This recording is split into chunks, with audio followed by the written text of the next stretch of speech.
And we're live. Hey guys, welcome back to Whiskey Charlie, the War Game Chat, our monthly show on YouTube. I'm your host from Mo from Mo's Game Table, and joining me are my co-hosts, everybody's favorite Gimp with the Limp, the Gimpy Gamer, Nate Rogers. How's it going, Nate? Another glorious day, man. Another glorious day. And the Wargaming Wizard from Oz, Kev Sharp from the Big Board. How's it going, Kev? Wonderful. I'm so glad to be here. Of course you are. It's always a great time to be part of Whiskey Charlie. But so we've been having some fun lately. We'll be getting to that a little bit later. About 6 Days in Fallujah, a game that's now on early access on Steam. First-person shooter, so it's a little different than your standard war game that we normally talk about. But we'll be getting into that a little bit later. First off, what have you guys been up to? Nate, you first. Game-wise? Game-wise and life. It is not a good idea to film two tactical hex encounter skirmish games at the same time because you will confuse the rules between the two. Rules creep, exactly. Yeah. Rookie YouTuber. Lock and Load Tactical and what's the other one? Assault Sicily. I've got them both on separate tables and I'm filming them both at the same time, and I keep confusing the terrain effects charts and the line of sight rules between the two. Because they're similar, but just enough off. Mm-hmm. So you're going to be wrong on one or the other. And people love to critique the most minor stuff when it comes to a game. Like they see something in the background of your video or something like that. Like, why did you do that? Like, okay, I'm sorry. I didn't mean to. It's, a little piece of one of my camera arms is one of the videos. But they felt the need to make a comment about it.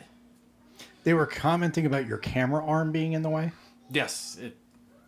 Say this is the video here for me, so it was up right there and like just the tip of the corner.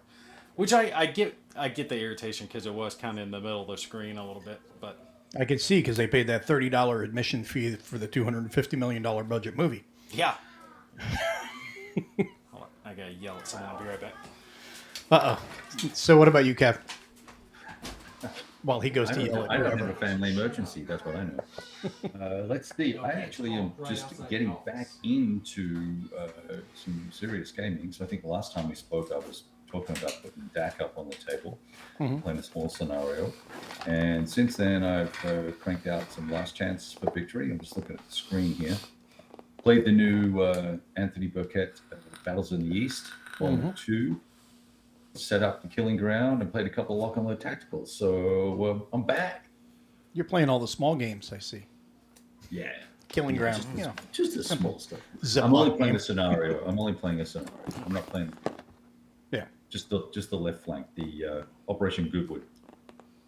Bismarck Solitaire. How is that? I don't know. It just came in. I didn't know if you guys got this one out. Did you guys order I this don't know one? what it is. Who's it by?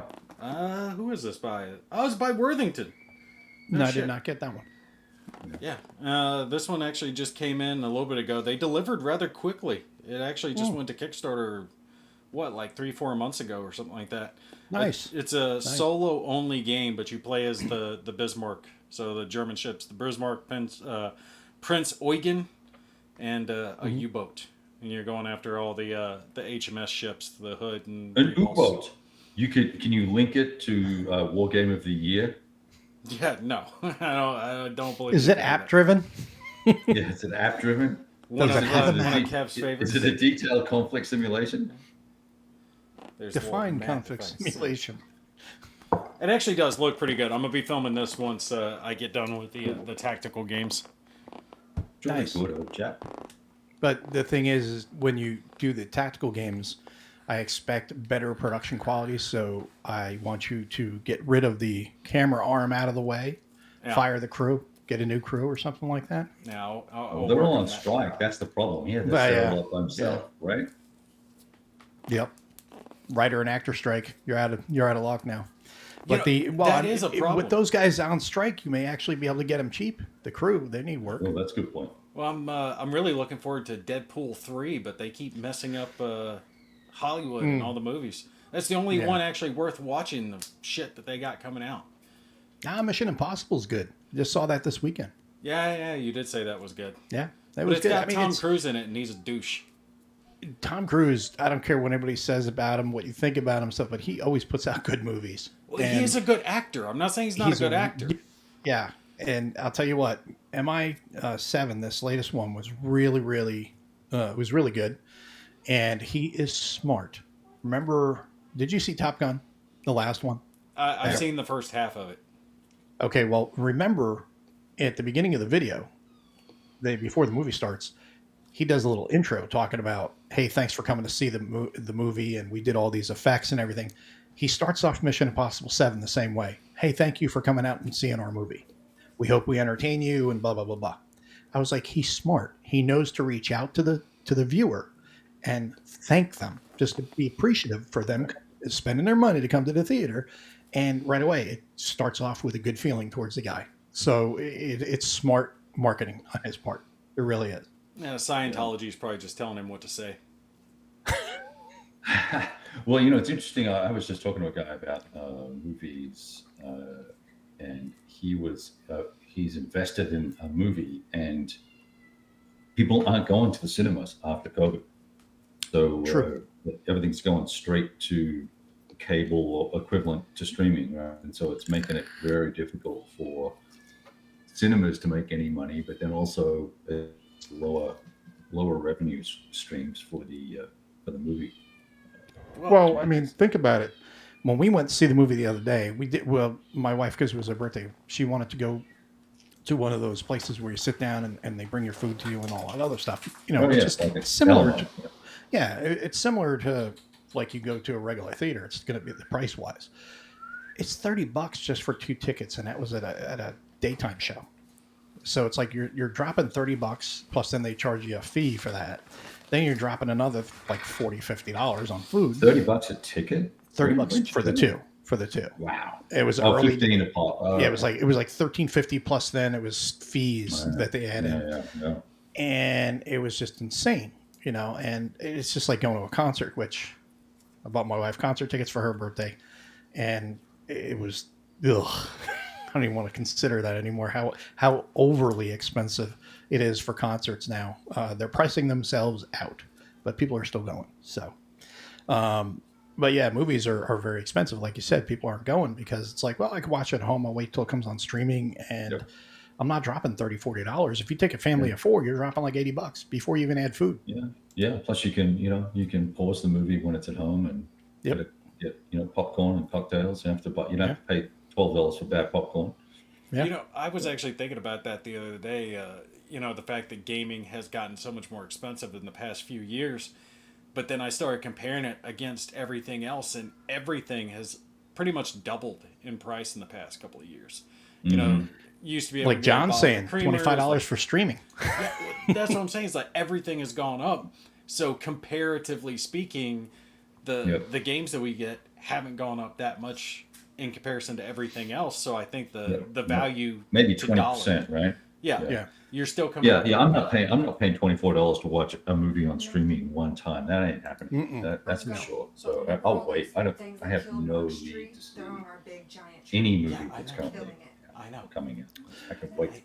I saw Well, that there are today. two movies this year that I'm going to see, and it just so happens that they're pretty much one after the other. Mission Impossible is one I was interested in. My wife wanted to see it for her birthday, and then Oppenheimer comes out. Aside from that, I have zero interest. I have zero interest in going to see a movie at the theater and spending that kind of money. But the cast in that movie, and I'm going to be thrilled that Cillian Murphy's finally going to get a lead in a really big movie. Then people could see how much of an amazing actor he is. It's like, yeah, it's good. I'm happy because I've been a fan of his for years. Awesome. So supply chain issues. Yeah. No longer Well, supply chain issues. Yeah, I think part of the complaint I saw about the writers and crews and stuff is that the and even some of the stand-in act, well, not stand-in, but supporting casts and stuff like that, their likenesses could be reused. Yeah. So that was one of the big issues, I think, is it was basically going to put them out of a job. So, which sounds fair, but I don't know the whole story or the rest of the story. That's a third movie too. The third movie. I completely forgot about mentioning that. Yeah, we've seen that. It's an excellent movie. And Wait, you already saw that one? Yeah, everyone should go see it. Yeah. Yeah, I heard it definitely was a want good to see movie. that. I want to see that one.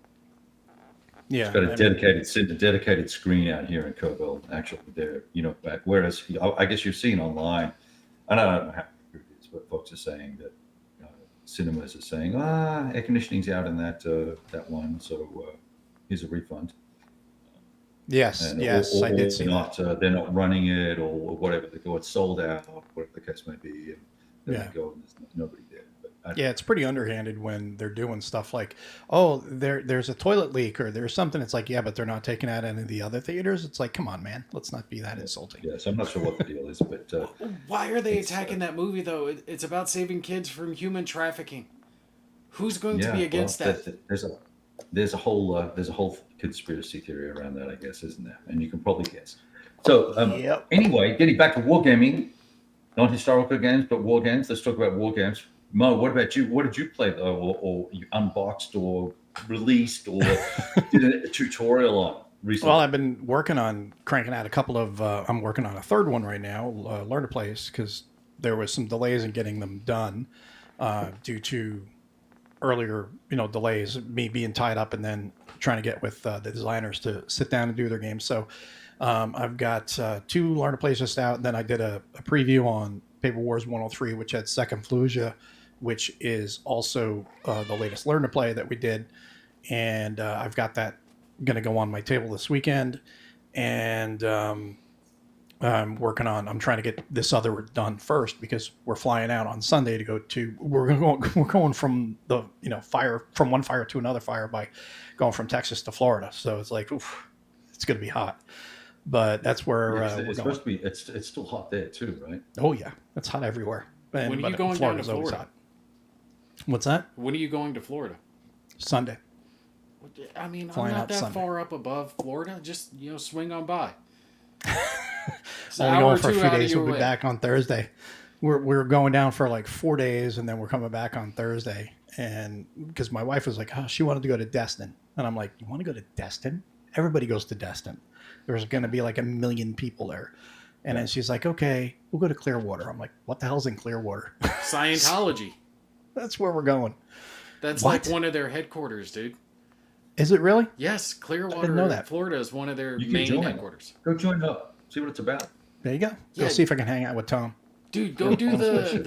little auditing thing where they have you hold the little electrodes and they ask you all the weird questions about yourself for the low price of $500. Only $500, and then I can try to work on going clear. But yeah, that's it. And then of course been playing a lot of 6 Days of Fallujah, both with you guys, and then of course I've actually done a couple of pickup games with people I don't know, some randos. But the majority of the time I play solitaire on that, which Solo is Rolo. really You're impossible. You're a sucker for punishment, man. Yeah. That's just impossible solo. I won it once on Phase Line Henry solitaire. Oh, And I think that was a combination of, I was just really on that game and I got really lucky. It was just a combination of the two. Yep. Well, I've won Phase Line Henry kind of solo. I mean, I had you guys with me, but y'all die so quick that it might as well be solo. After we killed 15 people each. Well, you keep hanging out like right there in the middle with no like surrounding cover, but then you give me crap because I get behind a wall, to not get shot. You hide over on the boundary of the map. Yeah, you Yes. get like right up on the wall. Meanwhile, I'm like, That way I'm they up have on to the come roof. from one direction. I'm up on the roof doing Leroy Jenkins style saw action, just pounding the crap out of all the bad guys coming, trying to save your ass. That is It's a good fun. game though. For Or anyone something who like doesn't that. have it, Or y'all getting gotta shot in get the it. back by whatever. getting shot in the back. Let's talk about getting shot in the back Let's while not we're do at that. it. No, it's not. Do that. We'll get so- into that. We'll get into that here in a couple minutes. But being that we are talking about 6 Days in Fallujah, who in the audience is aware of the game, and is there anybody out there that also plays the game? Because we are always in need of a fourth. So if you'd like to fill out the Whiskey Charlie Fire Team, you can definitely join us. Just let us know your Steam handle, and we'll friend you and bring you in and have some hella good times with it. But let us know in the chat if you guys are aware of the game, if any of you have it or are considering getting it, and we'll talk you into it by the end of the show because it's a good time. It is a good time. I'm going to New Mexico. We're getting out of town. I Nice. think the 17th of August or 16th of August. So, and I think, fingers crossed, I get 9 days by myself. So, taking some games with me up to the mountains and doing a solo run. Does That'll your be fun. wife know you're like this excited to get 9 days by yourself? Actually, She's used to it though. He's done she that. He said goes on his she Kev said I retreats. need it. She said I need it. She goes. I said, what would you think about me? You know, what about? I said, first of all, about us going up to New Mexico, spend some time together, and then me having a little quiet time. She goes, that's a great idea. You haven't had any alone time. Now, keep in mind, she's been going to Austin like every 2 or 3 weeks for 3 or 4 days at a time. But I have to kind of manage everything that's here. So Hmm. it would be cool just to have to. All I have to do is buy groceries for myself, and Nice. yeah, so that'd be awesome. And roll dice. How bad could Yeah. that be? I mean, you have to have the staples: steak, potatoes, whiskey. You're good. I'm good to go. Dice. We've got a great grill up there. I've got some dice. Nice. Good to go. Nice. I'm That going to should be drive great. up, and she'll fly out. So You should do some live streaming. she's excited to see it. Exactly. I think she is. Well, then she can have the pool guy. Miguel is planning on coming over. But other than that, Mm. it should be awesome. Where are you going? You going anywhere, Nate? No, we He has are putting 4,000 our kids. vacation fund towards something else. Part of it's going towards that surgery the missus had to have. So, Mm. and other than that, we did. I actually mentioned it to you that we're planning on saving up and then doing the road trip with the kids. Hmm. So Yeah. either next year or the year after. That way, just Yeah. spend a couple of weeks driving around the country, let the kids see everything, drive over to Texas, say hi to the guys, Yeah. Come on just down. kind of tour around. We want to do some stuff that'll give the kids some memories. We figure if we get like an RV, we can just tour around, go everywhere, have That'd be fun. yeah the ability to kind of camp anywhere. We just pull over, have a Hmm. spot right there, and give the kids a fun experience.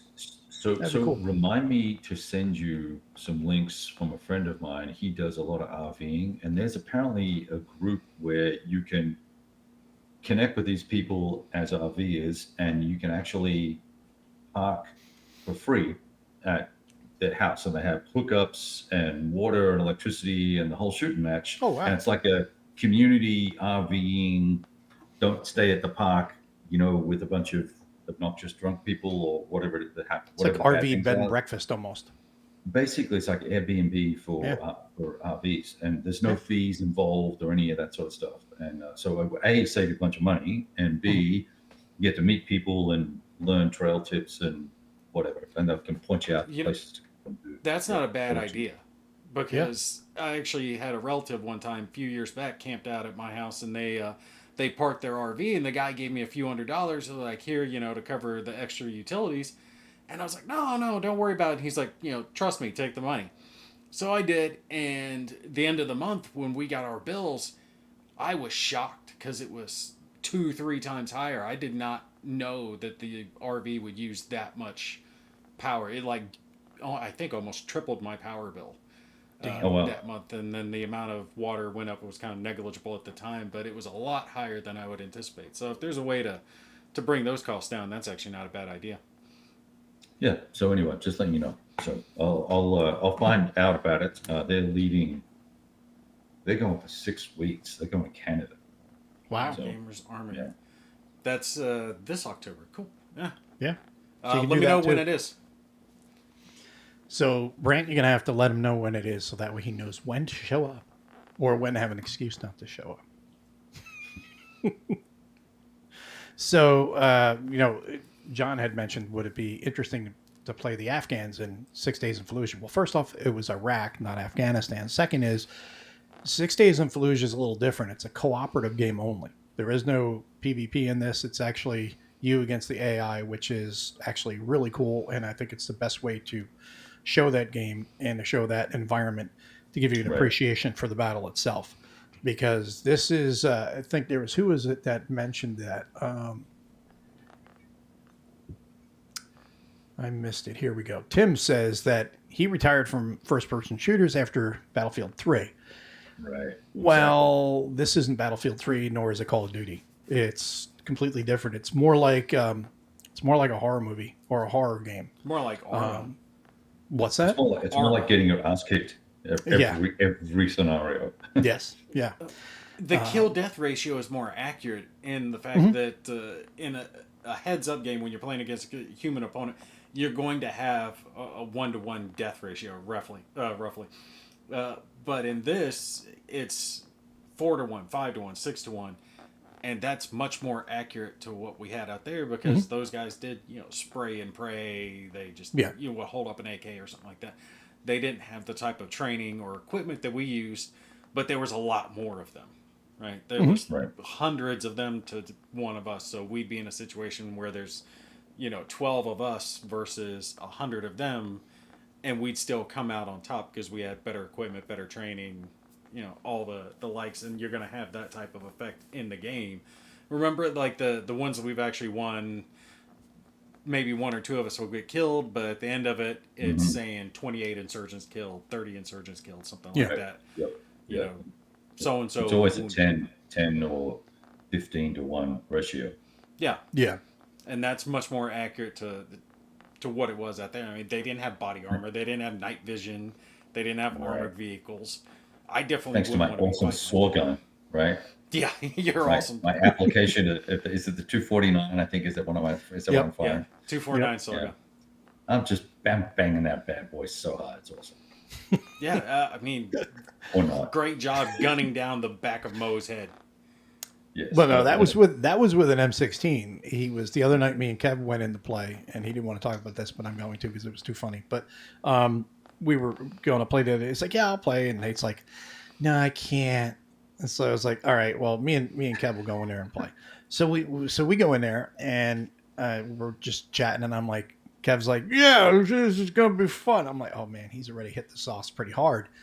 We get in there and we're doing apartment building, and apartment building, the only way to get there is to basically, you got to throw smoke out there and get yourself a nice smoke screen to run ahead of the track to get to the alley before the sniper in a mosque takes you out. He's up in the parapets. Well, I'm out there chucking smoke. I put out like 2-3, and I go and I get a refill off the track, and I go to throw more, and then I'm shot. I'm like, what the hell?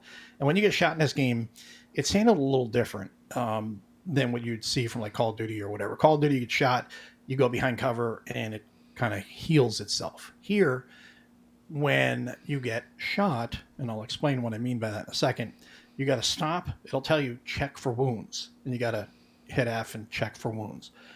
And it'll tell you whether you're wounded or not. It'll either, the screen will go back to normal, or it'll still kind of pulse red, and it'll let you know that you have a wound you need to fix. And then you do your pop rocks and band-aids, like I always call it, and you'll heal yourself up. And then you're back in, but you're a little diminished as far as your movement because you're speed and stuff around. like that. Slower, less accurate. Yeah, which I think is kind of neat. But what they're doing when you take the shot and you're checking for wound is they're kind of trying to model the adrenaline dump you get from a round coming at you, or maybe it hit your body armor or something like that, or hit the wall next to you, sprayed some rock in your face. So you don't know if you're hit or not. You got to check like you would in real life. So I think that's a really cool way of modeling it without having everything be auto heal, and you got to heal, yourself. And then sometimes you get put down and you got to call for a teammate to come and do the pop rocks and band-aids, bring you back up, which is even cooler because then you're really hobbled when you got to sprint. You'll just almost fall over, which is pretty cool. But so Kev's behind me and I'm chucking smoke, and then I'm like, pow! I get hit from behind. I'm like, I'm standing behind the track. It can't be the sniper. What the hell? And then Kev goes, dude, are you okay? I'm like, yeah, why? He's like, did I just shoot you? I'm like, yeah, I think you did. He goes, I was trying to throw a grenade and I popped you in the grenade. I pressed G and then I pressed the fire button and I shot you. I could have sworn I pressed G. Whoopsie. Maybe pressed H. Oh well. It's funny because G and mouse clicking are nowhere near each other. Hey, John, just so you know, that Burning Banners is actually going to be a pretty cool game. So I don't think it's against your better judgment. I think it's a good call. Why it's is that against your judgment? That one actually does look really good. I back that one. And then Ghost Recon, the original one-shot, one-kill countryside shooter, kind of sort of like that. Although one of the That things was the that game for a while. that was, yeah, one of the things that does kind of drive us nuts. We've talked about this ourselves amongst ourselves. We'll talk about it here.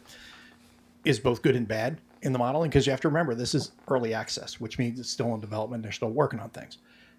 One of the things that is a little frustrating at times, but it is excusable from real life, is sometimes you hit these guys 4, 5, 6, 7 times before they go down. Now, in the real world, they Well, were that's body hopped up on shots. adrenaline and everything else. But the frustrating thing is they're still accurate, Yeah. which is frustrating. Yeah, yeah, Even after 5 or 6 rounds, it's like, damn. yeah. They don't seem to suffer the same effects that we do when we No. start shooting.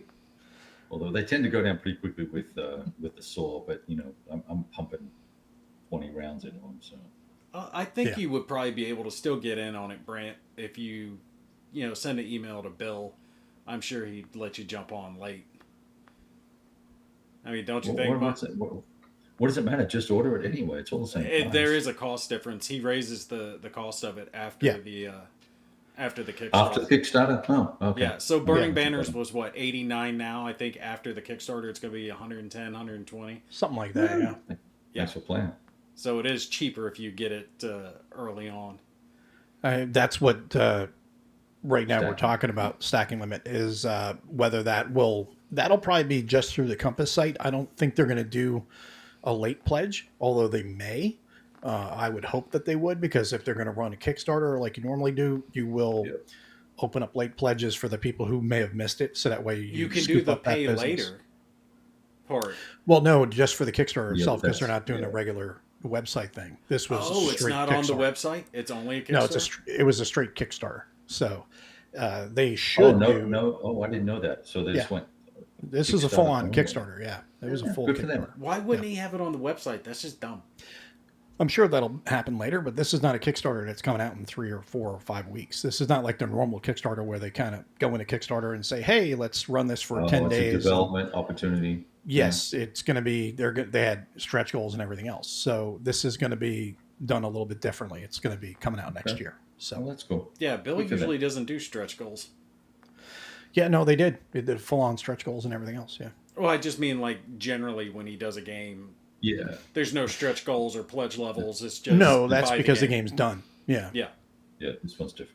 Yeah. Yeah, this is a true Kickstarter. Speaking of which, what was the one he did right before this? Oceans of something? Oceans of Fire. Yeah, Oceans of Fire. Some fantasy game. Yeah. No, Nope. it's not a fantasy game. It World was War a II Pacific. World War II game. Oh, that's right. Yep. I realized I forgot to back the Kickstarter. And I was like, well, son of a bitch, I might have to figure something out here.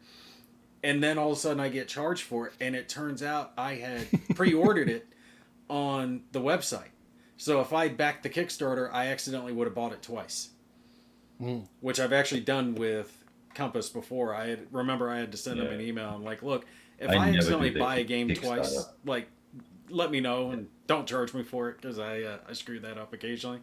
So I ended up getting the game anyway. I remember it looked pretty good. I was telling people to get that one as well. They've sent me email before and said, "Hey, you've got 2 of these.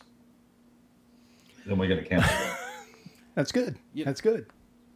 I've done that with Compass, and I've done that with GMT. When GMT revamped their website, I don't remember Right. what I did, but I accidentally, you see a game, you get excited about it, like, okay, yeah, I'll get that one. And you put it in their pre-order system, and you forget about it, right? I And then want you, another don't one. like- yeah, and you Yeah, see it I a month really don't later, like and you that. get excited about it again, you pre-order And it again. You get 2. Yeah. Yeah. I don't like GMT's back office order, personal profile ordering, checking system. It's really hard to keep track of what you have ordered, what you haven't ordered. It's kind of, maybe there's a sort of function I haven't found, but it's kind of go, well, oh yeah, we shipped this one to you. This one's pre-ordered. This one's packing, and then there's 10 other things, and I don't know. It's frustrating. I like the MMP system, and I like the Compass system now that nearly everything is all on one ordering system. It's a lot better. Yeah, Compass, it's pretty easy to tell if you've got it or not, because what is it? It's like, it actually lists down what it is. It's, developed. Right. It or used to it's be just a being order produced. number, and you Yeah. couldn't tell what it was. And Yeah. then they've got that Gumroad thing, and there's like 2 different places you have to go look at everything. And I've got So I went and cancelled all my old pre-orders on the old system and then redid them all on the new one. Yeah, Ju- I I've like just the way got they're tired doing of it now. checking. I haven't ordered anything from MMP in a while. I did. Goose Got, Green. Yeah, Goose Green. Which one is that? And It's TCS. yeah, TCS for Pretty complicated. You wouldn't like it. There's no minis. What is wrong with minis? Minis can be nothing. complicated. Nothing's wrong with Just me. saying, you play a lot of mini games. I don't. It's great. Yes, I like minis. Diversity, man. Diversity. Now, there's a good mini game that's actually getting ready to release. I've talked about this one previously. Well, they've got Which some one? stuff out. The 148 Tactic. I don't You guys know. never seen that one? Nope. It's a small game, small boxes, and each one of the boxes will have a handful of pieces of terrain and 4 guys. So it's fire team What's it called? based. 1-48 Tactic. It'll have 4 minis. You'll have a fire team, so it's really scaled into that small level. You don't have 30 guys, 40 guys, 50 guys, anything like that. You can add more. You can have as many guys as you want, but generally you're going to have like 4 German paratroopers against 4 American airborne or something like that, you know? Is it okay. like whoa, what scale is it? Is it It's 148? 148th. Or is that just it's roughly 32 millimeter scale. okay? But it and how detailed is it? Or That's decently detailed. They've got the British version is the one that's actually getting ready to release now, but they've got I think 5 boxes, right? Yeah, I'm just looking at it now. Yeah. Get And the then infantry individual starter pieces. pack. You got Fallschirmjägers, U.S. Airborne starter pack, Volksgrenadier, and I think that's the only 4 listed. And then they get British First Airborne. Yeah. faction special dice. Jesus. No, it's just D6. They're not really all that 5 special. casualties. Yeah, you can get custom dice if you want to, but you don't need to. Yeah. The excellent thing with it is it has very nice resin terrain. So you'll have like 4 pieces of the terrain, and it's got the little round cutout in it, so you can actually put the minis in there with them. That's pretty cool. Stop trying to crawl there, you little shit. 64-page rulebook. How to play video? Okay, I'll have a look at it. Not that I'm a huge World War II skirmish level guy, but hey, there you go. Now we lost him. Yeah, he just went away. All right, bye, Nate. We'll kick him off. All I did was stand up, dummy. I grabbed the box down. Hold on, let's see if we can get it. So here's a question from Charles. Rebel Fury. What game is that? Damn. Is that There you go. Kind of. ships? Rebel Fury, 4 years waiting. Can we cancel or? Well, you can cancel. I don't know much about that. Nope. Let's look it up and see. Well, I mean, Rebel GMT's Fury, had huh? some of their games on P500 for. Well, I'm definitely the wrong person to ask on this one. It's 6 battles from the campaigns of Chancellorsville and Chickamauga. So I am not a ACW guy, really. It's designed by Mark Herman. It's the Volume 1 of the Civil War Heritage series, so I'd say it's probably going to be a good game. Oh, I know what this is. Let me just see if I can find a photograph to make sure I'm not talking on my backside. It's not even a map. See you, Brant. Thanks for coming in. I thought it was going to be, or it might be the Gettysburg game that they released in the C3I magazine, that it might be that system, but I don't know what it is. I can't get anything to show up. Are those pre-painted or you paint them yourself? No, I painted them. Okay. But that's the scale of the 148 tactic Okay. stuff. Those blue helmets are going to stand out, man. As they tend to. Ask any UN troops. They tend to stand out. Oh, the components are actually really nice when it comes to their stuff. Damn, why is the green screen killing me? Yeah, there is actually nothing for that game on Book and Geek either. So that's Really? those are 5 pictures of the blurb. Let me see here. What do they got? Yeah, they don't have any pictures up here either. They just have the blurb on it on the GMP site. In art and final development, so they don't even have playtest art or anything up on it. Yeah. There's really nothing on there. So I really liked Battles in the East. That volume 2. DG finally released a game that wasn't garbage. Yeah. Kind of hot garbage. That was my one hesitation on that. That's why I didn't catch the. I don't really pay them a lot of mind, so I didn't catch the pre-order announcement on that. I missed it. Right. And then when I saw it was, Anthony had talked about it, and I was like, oh, I should probably pay attention to that. But it's decision: do I get it or not? And I kind of was torn. And they had both. You mean like their counters? Like what? Like their counters? Like their games? It's such a hit and miss with their games that, and I am still, okay. Some people may say it's ridiculous, but I'm still really pissed off about Iwo Jima, D-Day Iwo Jima. That game was such a hot mess, and the rules that were supposed to have been corrected are still, 3 years, 4 years later, I don't think they still have it corrected. They still haven't done a rata for that yet?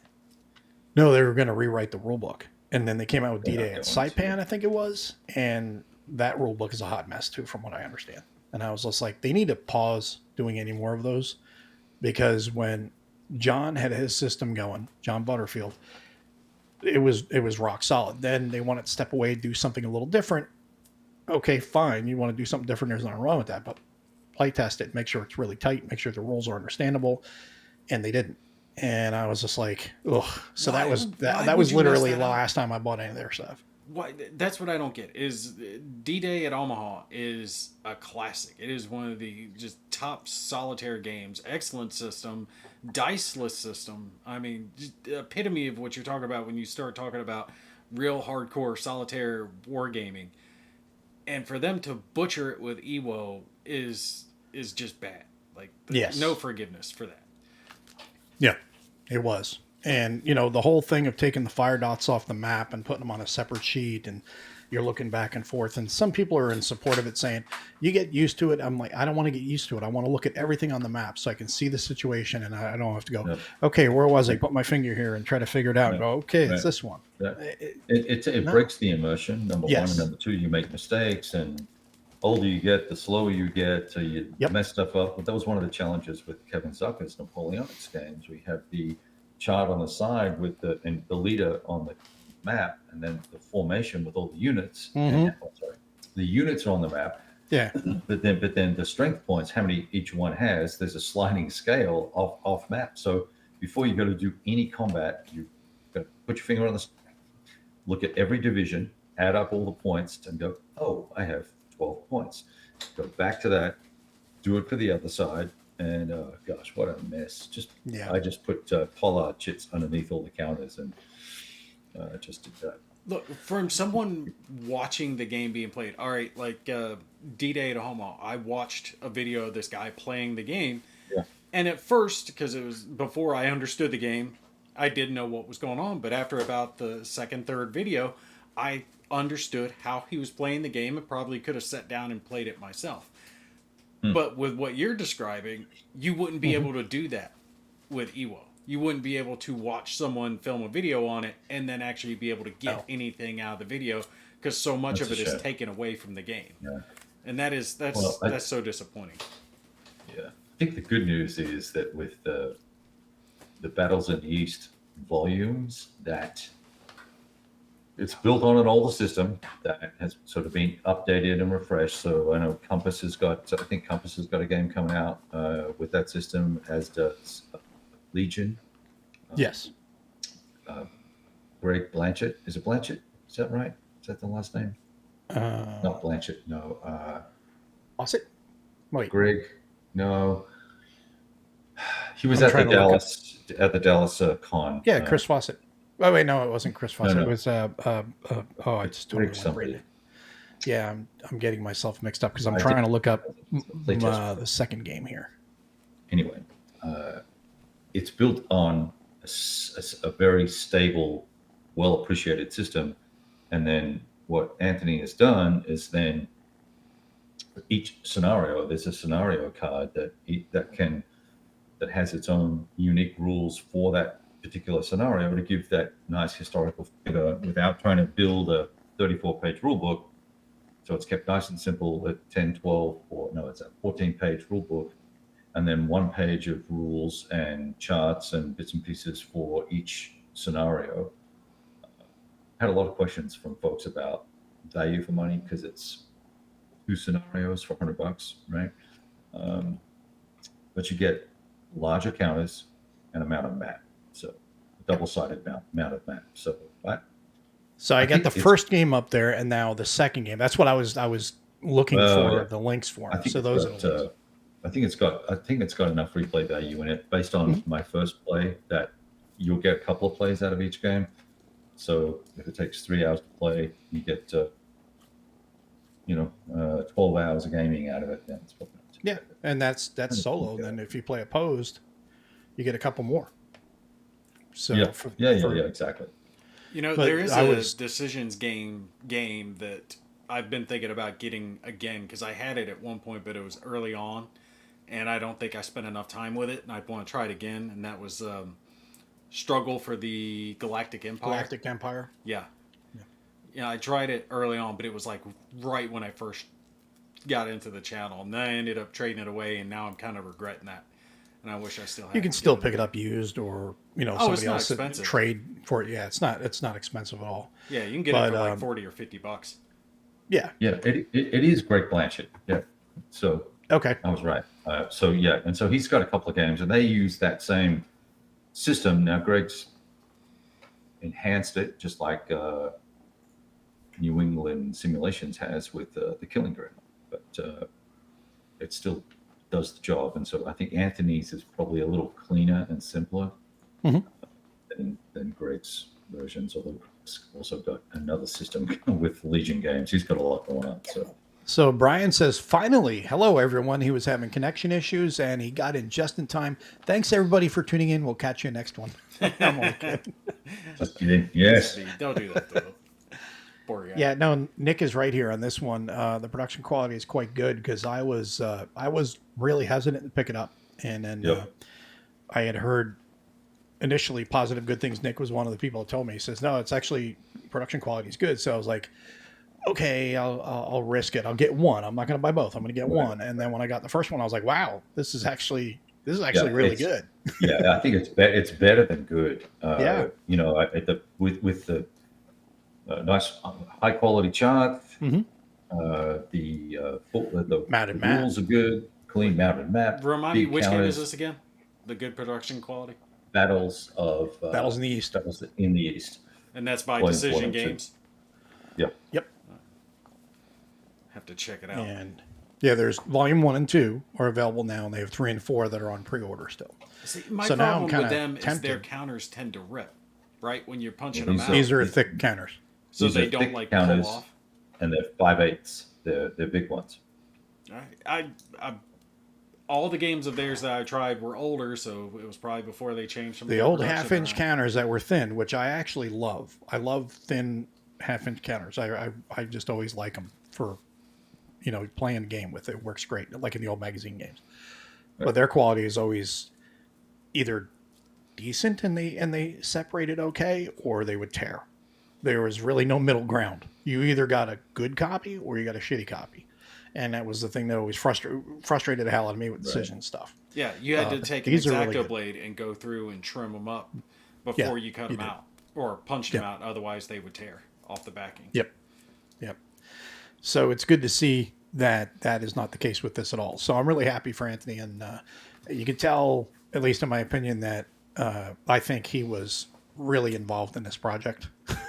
Making sure that the production quality was good, because this one is really, really good. So might have to give it a shot. And Nick says, the only issue I found is in volume 2, the Guderian scenario has a messed up German OOB, which requires a player to do some deduction.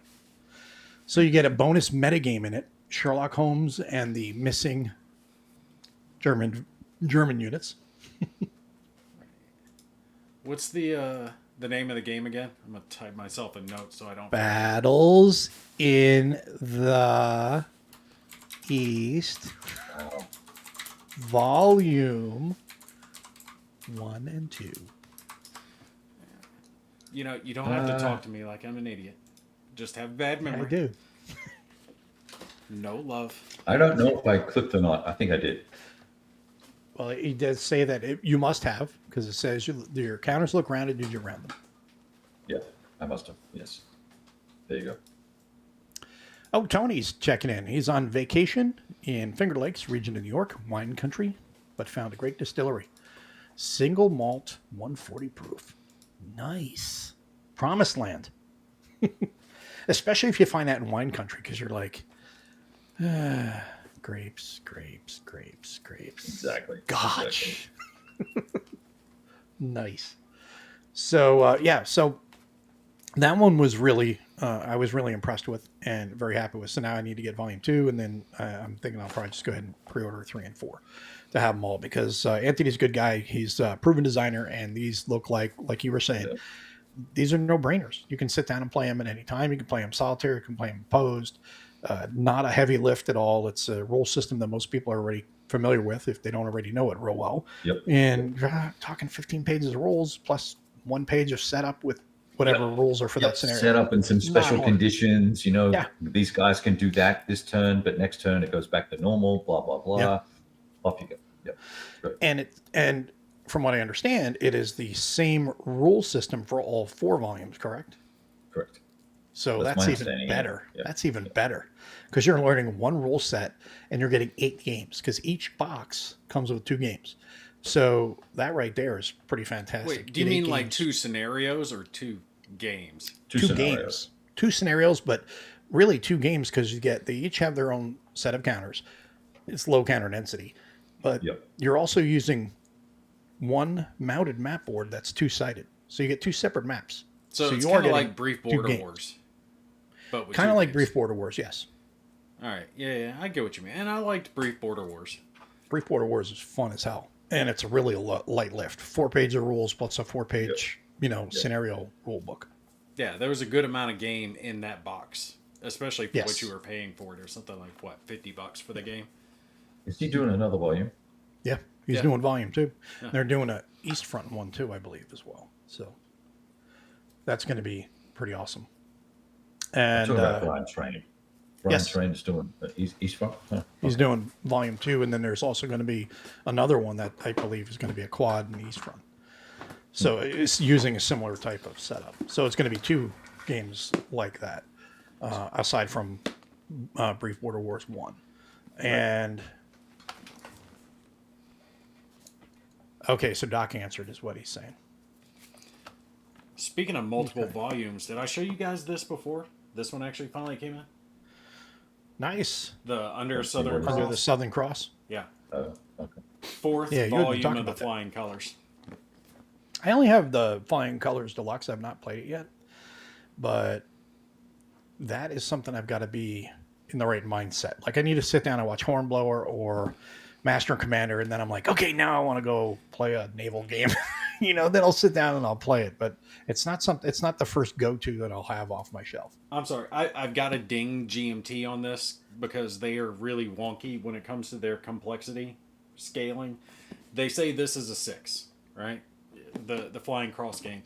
But they also rate, what is that hard one? The card game, the Fire. Fields of Fire? Fields of Fire. That's it. Damn, I was brain fart. Couldn't remember it. They rate that as a 6. Like the same rating as Flying Colors, and they are way polar ends, right? If Flying Colors is a 6, then Fields of Fire should be like an 8, 8.5. It's way more difficult than Flying Colors, but it's almost like they just let's just put 6 on all of it. 1 graphic we have to worry about. Well, just go with that same thing for the box. What is it in complexity? It's 6. What is it for solitaire playability? It's the 6. You know what, though? In fairness to GMT and any publisher, it's very simple to grab the wrong graphic for stuff like that.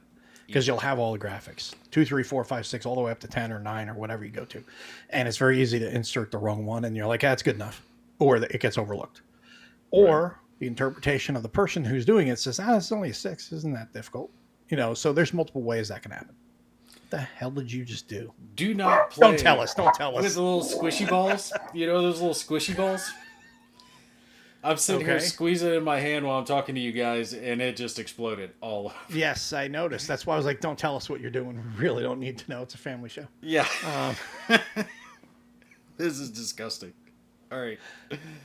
Continue while I pull So, this it's 1 through 9. So, some go to 10, some go to 9. And it is easy for that to get mistakenly put in there, or they just say, we're good at 6 or whatever. It makes no sense why they would do that. I talked about it when I was reviewing Fields of Fire, that I think they put 6 because they don't want to rate it too high because people might get scared off of it. But in a way, I think they're doing a disservice to people, because the people who want the higher complexity game are going to look at it and go, well, it's not rated that high.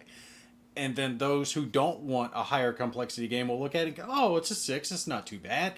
And they'll get it, and then they'll find out it's way more complex than they think. And now, if they're looking at another game, this is a 6 or this is a 5, and that other one was so hard, so I think I'll avoid that. You know what I mean? Yeah. So it behooves them more to just be honest and upfront about what it is, instead of trying to fudge it, I guess, best way to put it. Yeah. Speaking of fudging. But, and then Tony says, "Oh, errata mistakes. Please don't mention us." According to some people, Tony, errata should never happen. Oops. Yeah. But I don't know if you saw me entering Mike's comment, Nate. It was aimed at you. What? And you're not paying attention. You're still. Yeah, there's a lot of green. Yeah, this stuff is sticky, man. I can't touch my keyboard. It's all well. Mo, you got me overly excited, buddy. You're gonna go blind. The whole thing is with this going at the Fields of Fire is that's another one I'm looking forward to them having the revamped rule book out on that, because that is one game that I have, the Marine one that I got, that I want to try, but you haven't tried it?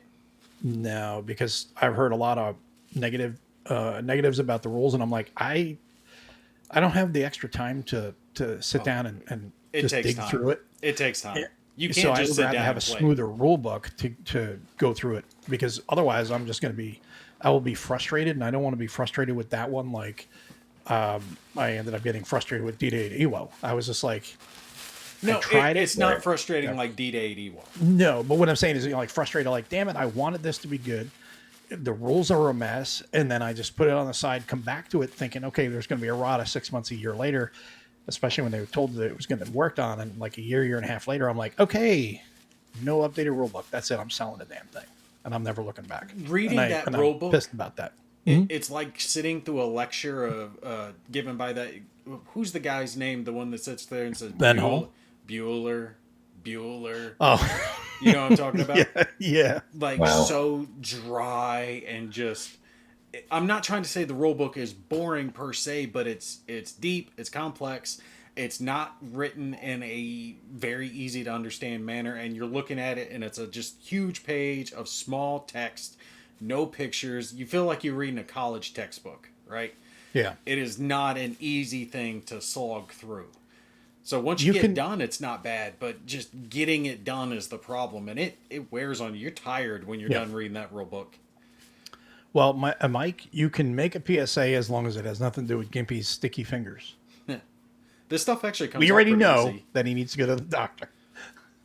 And Tony's saying the new rule book is so much better. So hopefully that is the case, because that's something that I'm going to eventually get to once they get the, updated rule book out. It would be nice to get a print copy of it. Look, when it comes to games, is it not in the most current volume? I thought it was in. It'll be for that. They're going to have in the newest one they're coming out with. From what I understand, they're supposed to come out with all the new deluxe instructional stuff, which means a new rule book and an intro, and then I think something like an intro scenario or something that walks you through the whole thing. So there's 3 things I believe that they're going to do to ease the learning curve. And I was like, that is more like it, because I'm sorry, I don't have the time to sit down and spend 20 hours in 1 week to try to learn one scenario or get myself through a scenario of a game. Look at it this way, and this is something that I've said about the game and its system for a while now. When it comes to simulating giving orders from on high and the dissemination of those orders down through the chain of command, the way it would be done in actual combat, there's no better game that simulates how it actually works. If you do it properly, it's more effective and you get more out of your order, right? Because I forget the specifics, but you get something like so many order tokens that you get to use, and if it's passed down using the chain of communication, radio or whatnot, you can get it down to your troops and activate more troops and have more done through that single activation. But if you want to do an emergency, hey, this guy does this, you can do that, but it's nowhere near as effective. It'd be like the colonel picking up the phone and calling the sergeant and saying, do this. Yes, can he do that? But you're not going to do that often, right? He's going to talk to the captain, who's going to talk to the LT, who's going to talk to, so on, the gunny down on the line. And they're going to disseminate the orders to all the platoons, to all the... But this is a company commander. You're the company commander, and you're issuing the orders, right? Yeah. So does it follow BAMSIS? I don't know what BAMSIS is. The fuck? How do you not know BAMSIS? I don't know BAMSIS. Maybe that's pre my begin time. Begin planning, arrange reconnaissance, make reconnaissance, or make the plan, complete the plan, issue the order, and supervise. You don't remember that? They might have said it to me. It might have been one of the things that got blown out of my head. But no, this is why things get blown up. Yes. Because you weren't paying attention to the plan. Exactly. Yes, it does that well. The game is awesome, and not to mention the fact that you go through the different locations, right? And you'll come up to this location. Certain locations will have inherent defense if it's forested or a building or whatnot. But then you will encounter an enemy troop, and then you find out if that is infantry or a machine gun or bazooka or a tank or whatever. And it's really cool. When the game works, it is awesome. But it's a slog getting it to work. Once you finally understand the system and can play it, it's great. It's just not a very quick process. You're not going to sit down and actually play it that day. How many hours? How many hours are you in? How many hours are you in before you got to that point? Over 20? Many hours. It was days. Yeah. I'll wait. Yeah, it was days. I've got the Marine one as well, and I'll wait. Yeah. They're good. I mean, they're good games. They're just not easy. Years. It's been years, right? That thing's been out forever. Yeah. The second one's been out for 3-4 years now.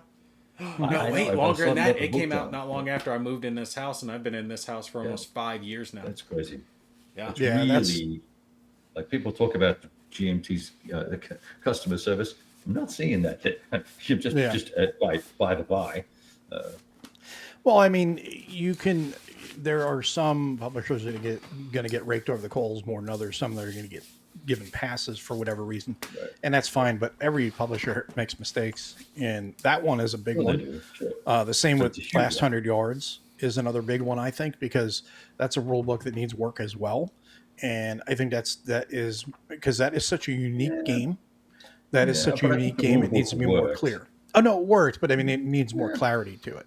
And my point is they're on the third game now, coming out with the fourth.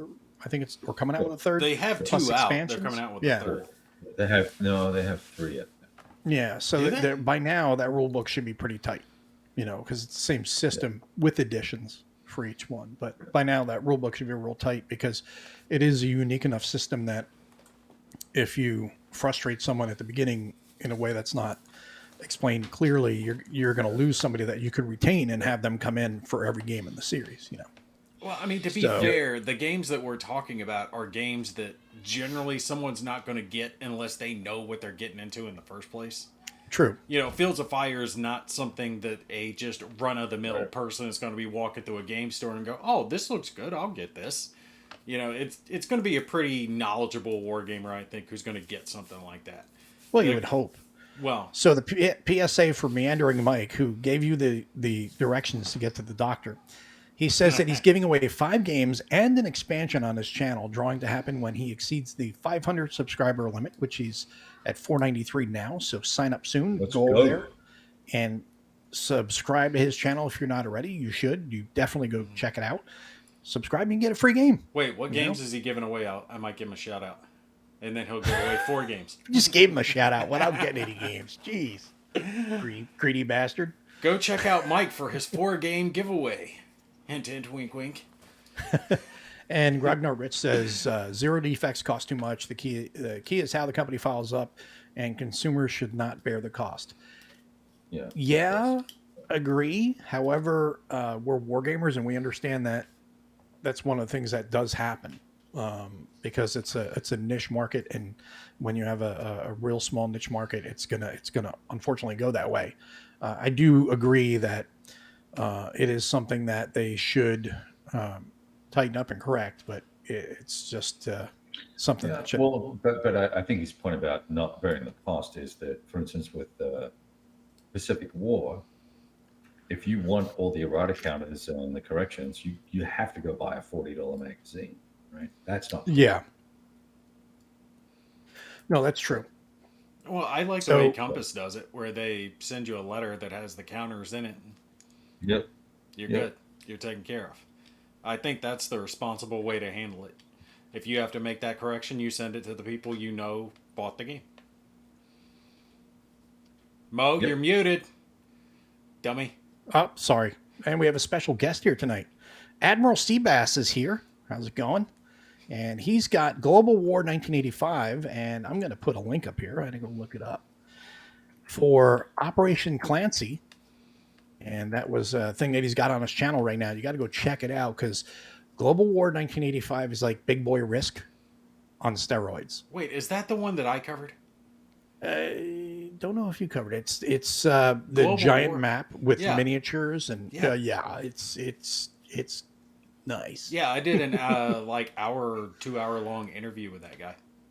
Did you? Yeah. I didn't know that you did one too. Yeah. Remember, that's the one I was telling you guys about that nice. We might try to arrange to do a playthrough with those guys.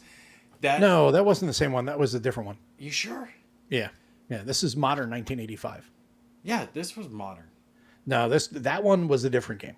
That one was a different game. You guys are hilarious. What are you talking about? I remember it was called Global War. Hey, Seabass, did you talk to Nate before or not? He'll that's the easy way. Because he'll remember. I don't trust your memory, and I don't think I remember the same one. I think I know what you're talking about, but I can't remember the name of the game. But the name of the game was Global War. Global War something strategic, whatever. Yeah, that's not the same thing. But Global War 1985 is pretty sweet. But it's historical board games. Yeah. It's like kind of Axis and Allies, risky. It's got the little miniatures with ships and tanks and infantry and all that. So he's saying that he will talk to you, which means he has not talked to you before. Have you not talked to him before yet, Seabass, about 1985?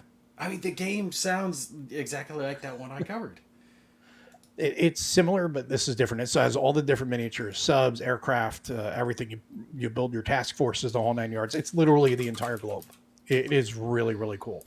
Code Atlas, a global strategy game. That's the one. Once again, I'm proven right, so shut up. Suck it. I knew I was right. I had to pull up. But you can understand but you were right about that other game. Well, I can understand why because you're over there with goop on your hands. But the goop's gone. You finally cleaned up. Jolly Green Giant just left. Hands me. So he even verified with me that it's a negative. So now you're going to have him on your channel now. So talk to him as well. Is he the designer of the game? Yes, and that is coming out from Historical Board Games, if I recall the name of the website. And Seabass can correct me. They did like they've done. Maybe Seabass could pop the link up for his website. Yes, let me see here. Because that would be helpful. I'd like to have a look at it. I might have looked there before because that Axis sounds fan. Historicalboardgaming.com. If it's more serious than that, that'd be cool. Whoa. Oh. I didn't do it, I swear. And they say they say that movie Freedom is not important. Yes, not it the is. child abduction. Ooh. Yeah, I'll cover this. I like the look of it. You know, not to get too deep in the weeds on any of that stuff, but you can't catch people trafficking children. There's one way to guarantee that you don't have that problem again.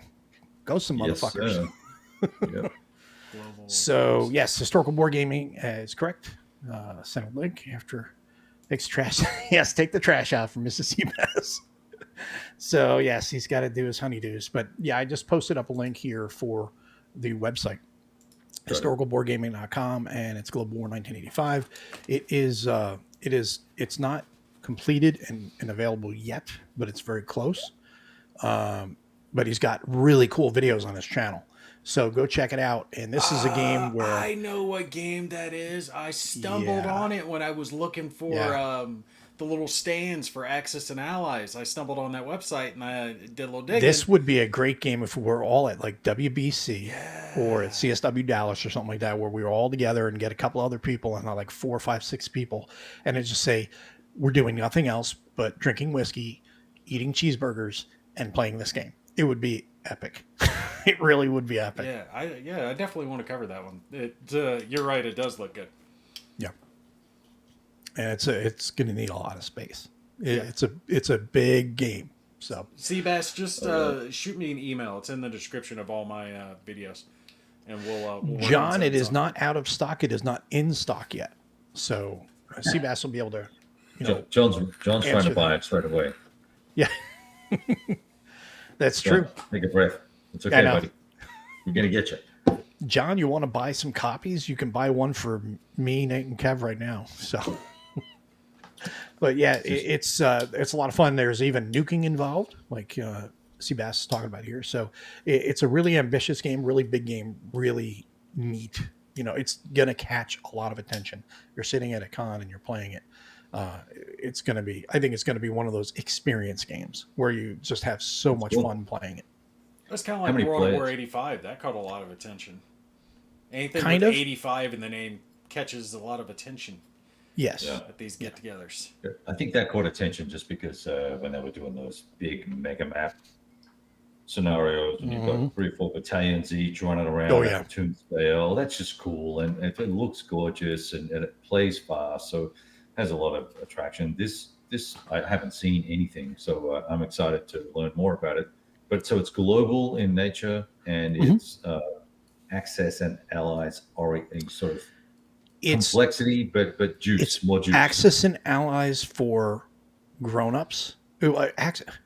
How's the best way I could put it? I had it snappier one other time. It was like it's basically Access and Allies on steroids for grognards. Yeah, like a big boy version. It's not overly complex, but it's not simplistic. It's pretty streamlined, but it's crunchier still. There's still enough crunch in it. I have not played yet, but I've looked through the rules and I've talked to Seabass about it, and he and I have had multiple conversations about it, and he's trying to get me to go up to Oklahoma to play. I just haven't had the time to get up there, but it's definitely the type of game that I think you can really just enjoy, and it is the best. I think would be the best with a group, because then you break into teams, NATO and Warsaw Pact, and then you have your plans and you all do your things, and then there's trash talking and beer drinking. So and how whiskey many drinking. players though? Like, can someone play East Germany or 8? Belgium? Is it 8? What is the max players, Seabass? He says it's global. There are scenarios for just Pacific and Atlantic, Africa, Middle East. And the beta rules are up there on the website, which is what I'll have to go. I'll download. I'll go look. I'm sorry for asking dumb questions. I'll look at it. No. That's how everybody gets answers. So this is true. Mannering Mike says you need to get more details on BGG.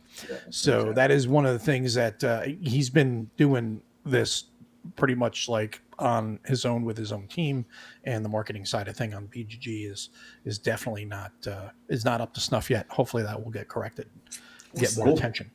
I think some of these passion projects like that are where you're going to find some of the most interesting games coming up, But things like that, they're so big, they're so complex, they're so deep and good that one person working on it or a couple people working on it, it's going to take it a while before it's going to see the light of day. And I think some publishers are scared to take the risk with something like that because there's so many components to it, There's a risk because it's going to cost. Well, then you have other people that just become publishers themselves, like Fabrizio, Right. that Or do the Wolf same Game. thing. You know, yeah, you just get those Look, games out that's yourself. yeah, that's the fabulous thing about all this era right now, He said where fabulous. where companies can just go to Blue Panther and just go. What are you laughing at? Go ahead, we're That you listening. said fabulous. It excited him. Watch out! Fabulous. There's going to be more goop. Oh, it's red goop this time. Oh my gosh! But it is Oh, fabulous. Look, we've now it, seen evidence before that games like that can succeed because what was that game? War Room, right? Huge global game, lots of little pieces Oh yeah. involved with it, and that yep. game was wildly successful. He ended up doing a couple of different print runs on that. You know, Stuka Joe's in the house, and Stuka. meandering Mike wants to know: is this one green or a different color? So, because you seem to be getting a little excited again. So, You bust but one green nut, and people won't let you forget about it. all right. So now to get back to Fallujah, which we started talking about, we got sidetracked. You Kev, talk your about thoughts? the Paper Wars one? No, about the 6 days in Fallujah that we've been playing more than we've played Second Fallujah from Paper Wars. We were actually talking about war games there for a little while. You would almost think Yeah, the I know we channels started were to about talk war about war games. games. Yeah. So, Kev, start off with your thoughts so far on what your opinion is on Fallujah being. You are a very accomplished first-person shooter gamer. I used to be. Yeah, well, you used to Got be, but crappy. you've been out of it for a little while. But you got right back into it, and are the surgeon with the saw. Yeah, really. Surgeon. Well, so I have a really crappy PC, so it's hard to give it a fair assessment. But I love the randomization of the maps. Number one, that every time we play, it's a slightly different map, and Mhm. the enemies in a different location, and the enemy activity is different every time. And so I love all that. I love the fact that it's incredibly difficult to play as a team. I've played with some, you know, what you call them, a pickup game, right? And everyone just went Randos. Yeah. solo rolo, right? And so it was horrible. We were all dead in 3.5 minutes. Uh, no one went back to get reinforcements. Oh, what's that? So, and I think so. I think as a team game, it's got lots of potential. It's got lots of hiccups for a beta, but it's all good. The other thing I think one of the things that kind of frustrates me, but it's kind of cool as well, is that there's no individual scoring. So we don't know that Mo shot the most guys because he runs in front of you all the time and takes all the kills. We don't know that Kev team killed, but we know that someone team killed, and so there's goodness in that. Although it does Uh, tell you when you have an ND, so that yeah, is yeah, when funny. you exactly, yeah, it's like, yeah, I've only got two. Come on, Mhm. so I think if I had a decent PC, I would probably play a lot more of it. So yeah, I really enjoy it, and I think you guys probably appreciate it more because you're more in tune with the equipment and the camo and some of the commentary that goes on. I love all the real world interviews that they have with all the players while the games are loading. I think it's obviously because it's beta, it's still a little slow to load. They're But called yeah, Marines, not players. In real life, there is no reset button.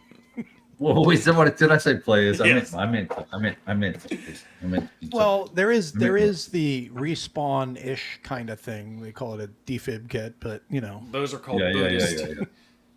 Yeah. Wait, no, Anyway, which religion is it where they believe in reincarnation? Is that Hinduism? I'm not sure. Hindus, Buddhists? Maybe, One of those. They maybe. believe in reincarnation, so they get a reset button. The rest of us don't. Cool, so that's my 2 cents. Carry on. Nate. Well, you know I like the game. Shit, no question, man. Well, I mean, are you gonna comment Can on you it? More expand I like on the that, game. Nate?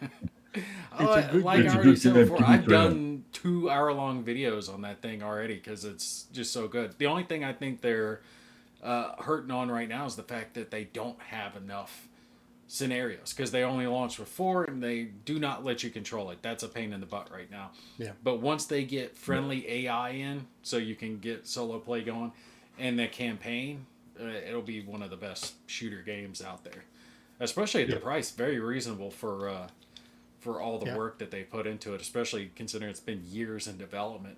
And that was BS too, because you guys remember that they tried to publish this like 12, 14 2009. years ago.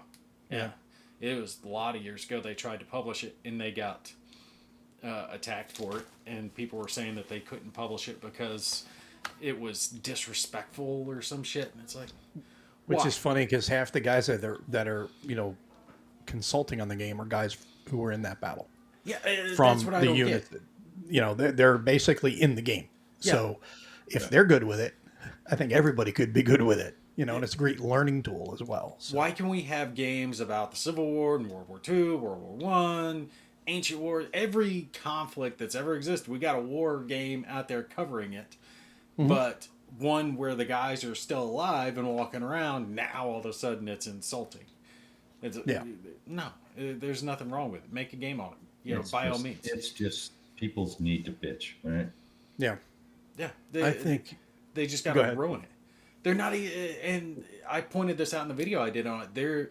They're paying respect not only to the American people but the Iraqi people that were involved, because we had Iraqis with us, right? We had our Turks with us.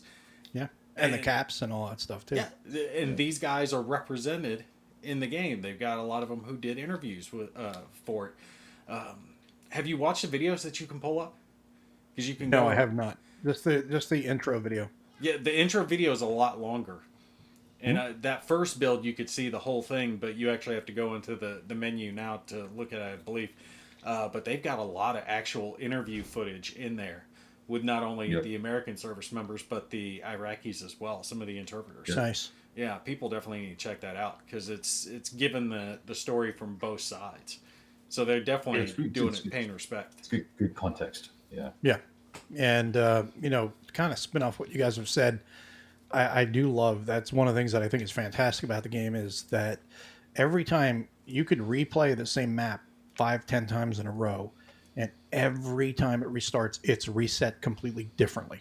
It's going to have the same general structural things. There's going to be a couple of roads and everything, but the terrain is different. The houses that were there before are now rubble. They're houses in different locations. They're half houses. They're heavily rubbled areas. It's just heavily built up areas. Houses that you have to enter on one way are now turned a different way. I think all that's fantastic, because you have to adjust your approaches each time. You really have to use communication.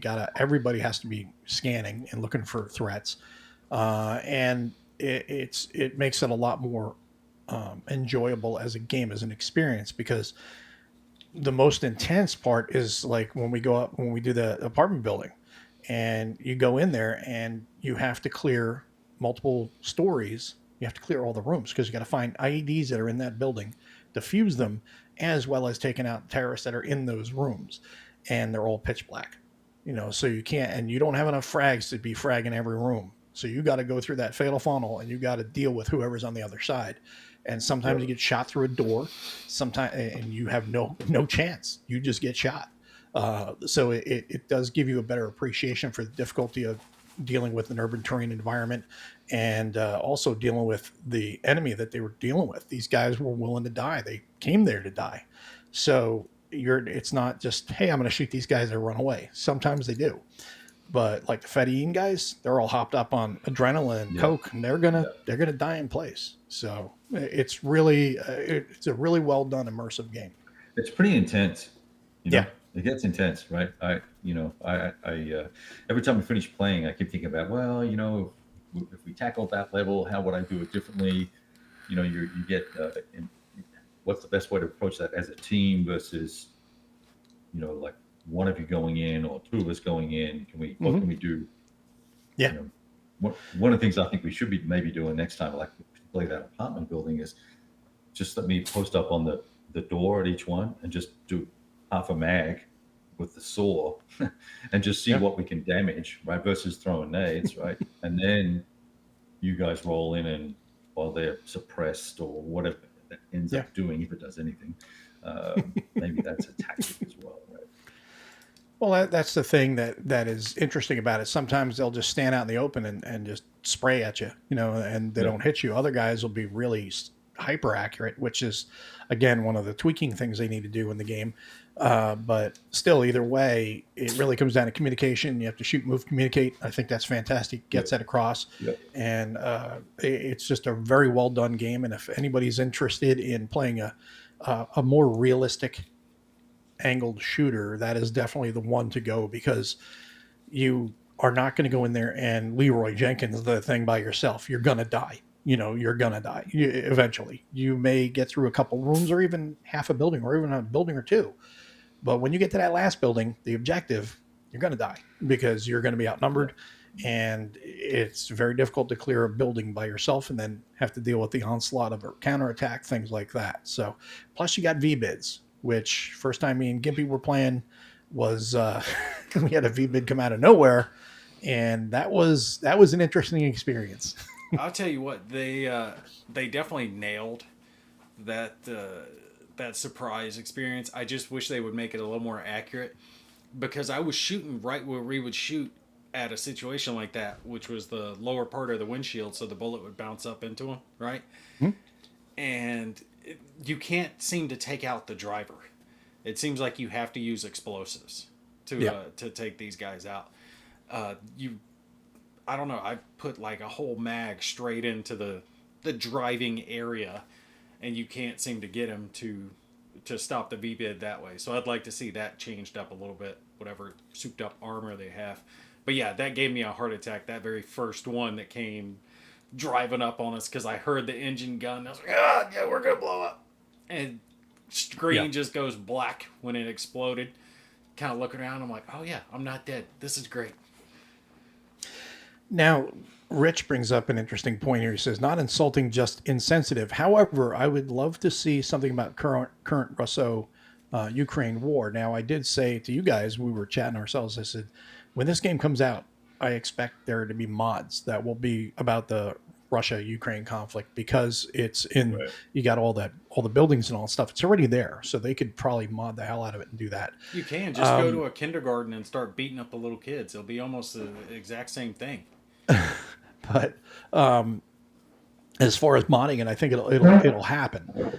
However, there will be complaining about that. And my only complaint when it comes to a current war, a current conflict that's happening, ongoing right now, especially this one, is very simple, and that is we don't know what's really going on. Contrary to what the media is telling us, we're not getting the truth from either side. So that's why I say that any war about this should have to be subtitled the TikTok wars, because that's where all the intel is coming out of. Is, from the beginning, especially, it was all on TikTok, and Telegram. Yeah. Well, see, propaganda. That's the only reason you get any true information out of Iraq or Afghanistan is because it was American troops. So when they came back, we would say embedded, what it was, right? So with Ukraine and Russia, you're right. It's just propaganda. We're either getting Western propaganda or Soviet propaganda, whatever they want put out. Yeah, which is the difficult thing. Plus, all these things need to be analyzed. You need to gather all the information. What units were really there? Things like what were their capabilities? Then you can analyze it. Strength ratios and efficacy of the equipment that's being used. Leaders. The tank is dead. Right? We've all heard that. Idiots. Maybe. Yeah. Well, they have gotten beat back a lot harder than. That's because they're not being employed with proper combined arms. Properly, though, right? Yeah, they have no top cover. You can take out tanks all day. Just like if you have air and you don't have any ground units, including armor, to take out your anti-aircraft, air ain't going to do shit. So it's a combined arms effort. Why would they wage such an ineffective war? That it makes no sense. They can't be that stupid. Who? The Soviets. The Russians? Yeah. Can they be? The Ukrainians haven't been exactly barn burning either. So look, I'm not saying they're the brightest, but in a straight up fight with the numbers and the equipment and everything, you never would have expected Ukraine to hold out the way that they have and fight back off the Soviets. Well, the reason why they've held back the Russians is because of the West. I keep calling them the Soviets. Yeah, this is not 1980s anymore. But the reason why is because the West is armed and supplied them with ammunition and everything else and training and all that other stuff. Because if it was Ukraine on its own, this would have been over a long time ago. And the West came in and propped them up and helped them out. And without the West doing that, it's a different ballgame entirely. So, and then we have to know, we don't know what the total involvement is from the West either. Is it just in gathering, sharing intelligence? Is it? Oh no, we got troops on the ground here. We absolutely have troops. Do we definitely have boots on the ground? Will that ever come out? When they're will it wearing come out? Ukraine What uniforms. have we had out there? Well, yeah, of course, but all that's going to come out eventually, and that's why I'm saying we're not going to have a really clear picture that will give a really accurate assessment as far as a game until later after the fact, just like any conflict. That's the only holdup I have with modeling a current conflict. It has nothing to do with it being me being insensitive or anything. It's just I'm curious to know what's going on. I want to see it from both perspectives because I want to be educated on it. The only way to be educated is to try to go into a war game and play both sides without any bias. And you're going to have your bias, and we all do. But at least I try to, when I play a game, I try to throw bias aside and look at it from that perspective in the tactical problem or the operational problem and see what they had to deal with when encountering the U.S. or whoever, and then vice versa. When I flip to the other side, I want to see what challenges they had. That's the educational part. What's that? The people who, when it comes to war games, right? If it's got Nazis in it or SS troops or whatever, yeah. These modern day people who try to act like playing a game that has those people in it it makes you one of them, or it makes you that type of thinking or that shit. It's like really, morons. It's a war game. Blow it out your butt. Yeah. Like it's a game. Just because I like German tanks doesn't mean that I thought Hitler was, A on point during World War II. Right. The Tiger's just a cool tank, or the Panther's just a cool tank. It's it was to see in a game. Panther was a workhorse. Yeah. Yeah. It seems like there are a couple of companies that are trying to cash in pretty quickly on the whole Ukraine Russian thing, right? With pretty naughty, bullshitty designs that are kind of slapped together, and we're almost ready. I don't know what GMT Mark Herman's game is going to be, but it's supposed to be about the early part of the war. Yeah. But even still, we really don't know what's going on unless he's got access to sources. Then there's other non-event game publishers that are trying to cash in. Are they going to do a coin game? No, it's not a coin. It's a proper hexagon. Yeah. I could see them doing a coin game based on the early part of the Ukraine war. Let's do a coin game. It's not four parties. It's literally Russia against everybody. When you break it down, it's Russia. Yeah. They're getting probably some assistance from China now, but then it's Russia against Ukraine. But then it became Russia against the West, and NATO, and with some assistance from China. So I don't think it would fit into a coin type of situation. Plus, I think you really need to. It needs to be done in a hexagon or area impulse or something like that. You wouldn't think coin would work for it because the Ukrainians, they arm so many of their civilians. Yeah, but what are you trying to do? Coin is the coin game system is really counterinsurgency. No, the coin game system. The coin game system itself is manipulating your teammate to try to help you while. There's negotiation involved. There's trying to pin them into a tight corner, and trying to angle people to do for you while you're acting like you're doing for them. Right. It's co-opetition. Yes. 2v2, but one person screwing their partner and the two people they're playing against. Which, when it comes to real world, could be is done good. Coin. You could have Ukraine versus Russia with the background forces being like the Western nations and like China, right? Mm-hmm. I think something like that could work. I mean, you can make a coin system out of damn near. Well, you should make it. Well, they've made a lot of games, right? I mean, and half of them are coin games. They're just using the coin system to represent a set of factions. Play. It's not counterinsurgency anymore. It's just a game system. It's like the Levian campaign or whatever it's called. system. It's going to be a system of Yeah. gameplay. Well, I like Well- the coin games. I've enjoyed those. So Well, the thing too about Coin is itself. Now, Coin the strategy is a failed strategy. It's what was that? I was waving bye to Kev. He's gonna eat.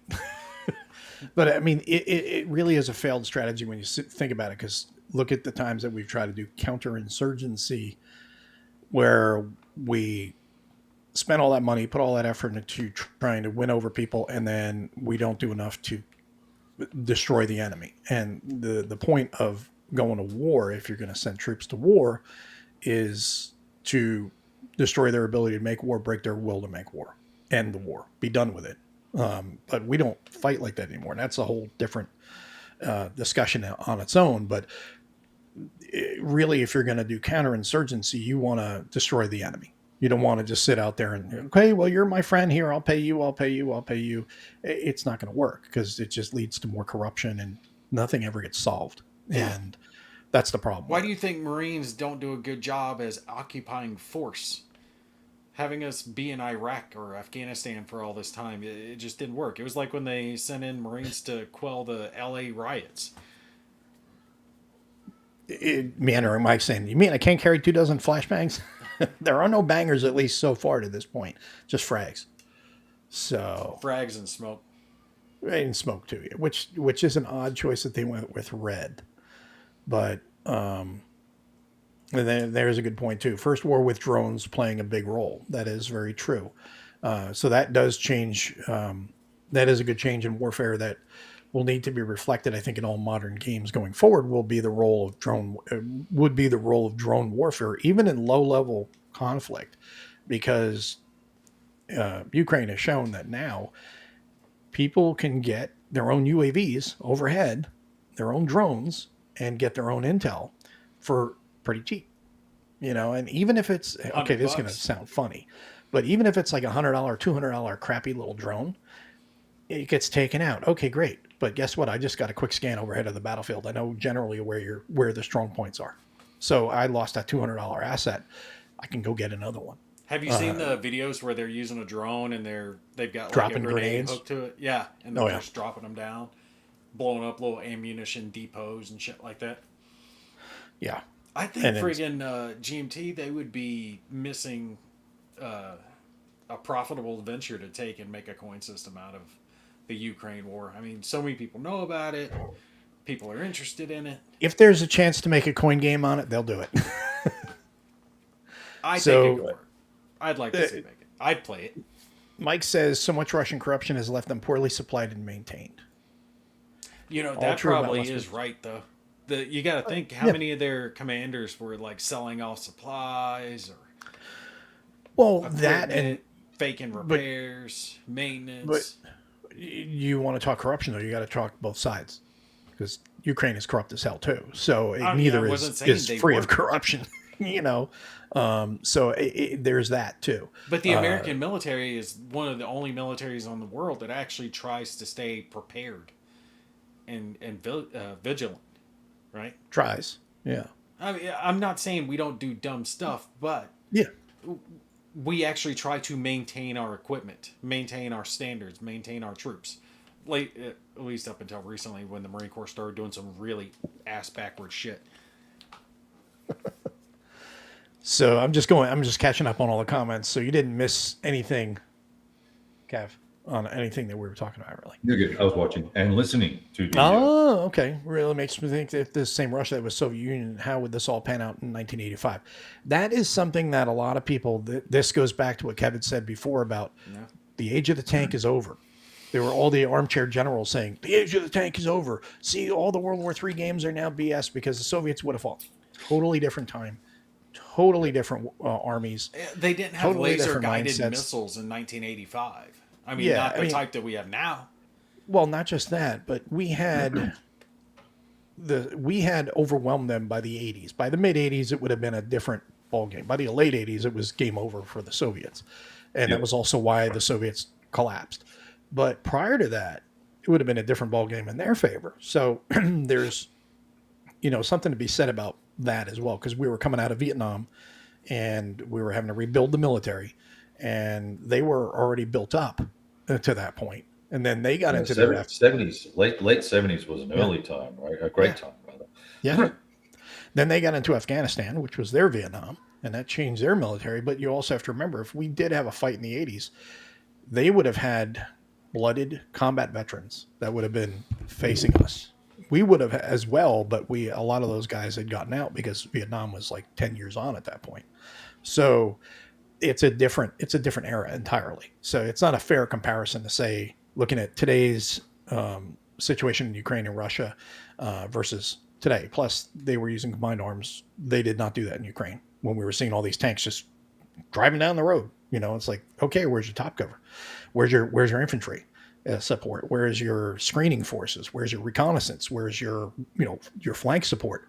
None of that was there. They were just meandering down the road like a bunch of idiots. Yeah, I mean, hell, they even knew that in World War II, that tanks without infantry cover would just get chewed up. Yeah, and that's the thing. It's a combined team. Tanks need infantry, especially in built-up locations. Obviously, you don't need infantry in the open plains because that's where the tank is king, because you can head out to a couple kilometers. But you have, when it comes to like built-up terrain, you need to have infantry to back you up, so that way because that tank doesn't have 360 presence. It can't see 360 all the time like infantry can. But the infantry needs a tank too to knock down buildings or to just bust open a door, take down a wall, whatever. So it's a good team. Yeah. I think one of the things that impressed me with Iraq and Afghanistan was the lack of the number of tanks that were lost in open combat because of good usage of tactics, right? Yeah. So, versus what we saw in Georgia, and what we're seeing now, we saw real gung-ho, dumb tactical application. And same with the Saudi Arabians and the Yemenis. Against the Yemenis, they lost one or two M1s because they just had them sitting out in the field by themselves. No, it's true. That's something I actually think they have a hard time showing in war games now, like Hex and Counter type, is the actual threat that infantry can pose to an armored vehicle, because it's so hard to manipulate that when you're trying to represent the armor factors that a vehicle has, and then simulate the fact that infantry has whatever attack, right? One of the games I'm playing now, bazookas only have a range of a couple of hexes, but the tank has a range of 6, 12, whatever hexes. So the tank is not vulnerable to the infantry until it gets really close, and it has no reason to get really close. There's a good thought by Grognard Rich saying, coin is always an operational concern, but kinetic warfare is also an imperative. And that's and that's where the coin system itself really just ends up being a strategy game, and it loses me because of that. And it's Sorry. I'm going back to mute. It's not anything against it. It's just that's where it loses me. I want the kinetic aspect of I want a war game. I want to get in there and fight. I've always found coin to be a little bit more like, what card do I play to place a resource or take a resource versus kinetic combat? And there may be a die roll involved for it, right? I got to roll 5 or a 6 to make something happen, but it's still not what I would call kinetic combat or combat mechanics in a true war game. So it's more a strategy game to me as well. It may be a conflict strategy game where we're representing a violent conflict, but it's not a war game per se. No, because there's no representative units, and there's no actual. You have tanks, and I've got only infantry, and we got artillery and air. It's none of that. It's you've got a red cube, I've got a blue cube, and I rolled a 6. You didn't. Yep. Your cube dies. But I have 2 of them. Now we're playing Axis and Allies with cubes. Yeah. Hey, plenty of war games use cubes. You can use little wooden cubes. Well, you can abstract it out, but if it, like a good example, that's the Birth of America series. That is more kinetic in the fact that you're playing cards and you have cubes, but you also have special dice, and you are actually doing kinetic warfare. It's very simplistic, but it is still a war game. So I just want to catch up on the last comments. We're going to wrap up here in a couple minutes. All the talk about warfare by proxy drone makes me want to go watch Good Kill again. There you go. Russia, where the guy that makes sure that 1,000 or 100 plus vehicles get stuck on one lane road in the mud. This is true. Yeah, you've got to, well, of course, they went through that whole reorg with that battalion strength concept of theirs, that or brigade strength concept, whatever it was, that clearly didn't work. So that's caused problems for them. That was a strategy they came out with, I don't know when, the 90s or whatever, early 2000s. It's going to be their new model for warfare, and it's blown up in their face, in the face of different technology and different capabilities. This is a good point. Yeah, I think he's Seabass referring to the 80s there. Yeah, well, it is the 80s, but even if they were to do that today, T-54, 55 versus an M1 is a joke. I mean, it's just like, okay, yeah, I might as well just plop, plywood targets for the M1s at that point. However, something that people need to remember, Soviet echelon was just, I'm going to hit you with waves. I don't care about my equipment. I don't care about my men. I'm going to just keep throwing equipment. So you're at ammo, right? And you waste a lot of ammo. And at the same time, they're dropping arty, because one thing that Russia does very well is they bring a lot of arty to the party. So that's one thing. That's another consideration as well. And even though you got an M1 that's going to kill it 2 plus kilometers away, it uses a roundup every time it kills one of those tanks. So, those are all considerations too. So, but yeah, I think that your cube guys. Meeples need more war meeples. So what sounds like we need a historical. Angry meeple. There are good games that have meeples in it. Don't hate. Don't hate them. But we're talking war games. No, we're talking about war games. So. War games with meeples can be awesome. I can't remember the name of that little game that I like. See, there you go. It's so awesome. It's so good you can't remember it. It's the Tiny Epic Mechs, I think, is it? Oh, Tiny Epic, yeah. Okay. Yeah, but it's Tiny Epic Mechs. It's got little meeples that you can put body armor on, put little weapons in them, and they obviously it's not a war game, but it's a cool little game. There you go. Well, like I said before, we got a free game giveaway. Meandering Mike, he's trying to get up to 500 subs, so get over there, sub to his channel. He's giving away 5 different games. And, of course, like I said as well, Admiral Seabass has Global War 1985. Go check that out also. And if you are playing, there you go. Finally, he quieted her down. Sorry, I forgot to mute it back. That's okay. If you are playing or going to play 6 Days in Fallujah, let us know, and we'll bring you into be our 4th, because we need a 4th for the Whiskey Charlie Fire Team. So it's a lot of fun. We've been playing it a lot, and just let us know. We'll bring you in and have a good time. But appreciate you guys tuning in. What's that? You can't have the saw. That's my gun. No. That's Kev. Kev is the surgeon with the saw. So that's it. You could be anything else, but we're going to close it out for tonight. We will catch up with you guys next month. Thanks, everybody, for tuning in. Really appreciate it. And Nate's little girl, bye-bye. Blow kisses. Bye-bye. Blow us a kiss. Can you blow a kiss? No, you're just going to say bye.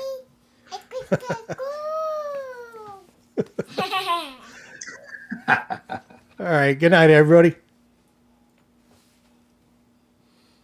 Don't give him the finger.